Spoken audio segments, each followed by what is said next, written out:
تلنگانہ میں کسانوں کے 2 لاکھ روپے تک قرض جات کی معافی کے خصوص میں ریاستی حکومت کی طرف سے جاری کردہ رہنمایانہ خطوط پر کسانوں میں کافی الجھن اور خوف پایا جاتا ہے۔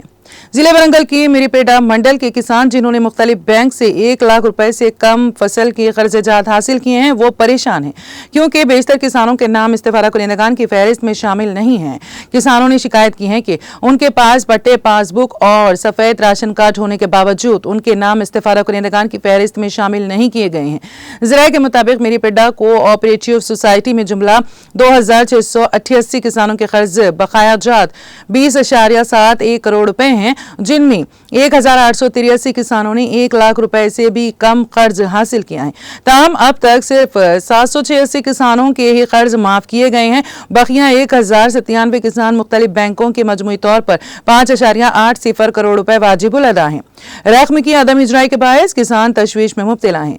بیشتر کسانوں کے پاس اپنے قرض، سود کی تفصیلات اور رقم کی ادائیگی کے تعلق سے جامع معلومات نہیں ہیں۔ قرضوں کی تجدید اور ری شیڈیولنگ کے تعلق سے بھی الجھن پائی جاتی ہیں۔ اس دوران بینک کے عہدیداروں نے عدیہ کیا ہے کہ وہ قرضوں کے تمام تفصیلات ریاستی حکومت کو روانہ کر دیے ہیں اور صرف چند درخواستوں پر ہی قرض معافی اسکیم کی اطلاق کے لیے غور کیا گیا ہے۔ میریپیٹا منڈل کے زرعی عہدیداروں نے اعتراف کیا ہے کہ تقریباً 1097 مستحق کسانوں کو مختلف وجوہات کی بنا پر قرض معافی اسکیم میں شامل نہیں کیا گیا ہے۔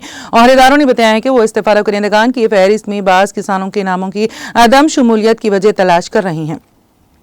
حکومت نے اعلان کیا تھا کہ قرض معافی کو ترتیب سے عمل میں لایا جائے، یعنی چھوٹے سے بڑے قرض جات معاف کیے جائیں گے۔ تاہم رہنمایانہ خطوط میں قرض معافی کی ترتیب کے نقطۂ آغاز، ٹائم لائن اور تکمیل کے بارے میں تفصیلات کا فقدان ہے۔ اس سلسلے میں کوئی واضح تفصیلات نہیں ہے کہ کب کتنا قرض معاف کیا جائے گا۔ یہی وجہ ہے کہ کسانوں میں غیر یقینی صورتحال پائی جاتی ہیں۔ ایسے خاندان جن کے قرض جات 2 لاکھ روپے سے زائد ہیں، رہنمایانہ خطوط میں یہ شرط رکھی گئی ہے کہ کسانوں کو 2 لاکھ روپے بقیہ رقم کی معافی کے حصول کے لیے پہلے اضافی رقم ادا کرنی ہوگی۔ اس شرط کو کسان ایک اضافی بوجھ کے طور پر تصور کر رہے ہیں۔ مثال کے طور پر 3 لاکھ روپے قرض کے حامل کسان کو 2 لاکھ روپے قرض معافی کے حصول کے لیے پہلے 1 لاکھ روپے ادا کرنے ہوں گے۔ علاوہ ازیں کسان قرض معافی کے عمل میں تاخیر کے خصوص میں بھی تشویش میں مبتلا ہیں کیونکہ ایسے کسانوں کے لیے پہلے ادائیگیوں کی تصدیق کے لیے ایک اور فہرست کی ضرورت ہوگی۔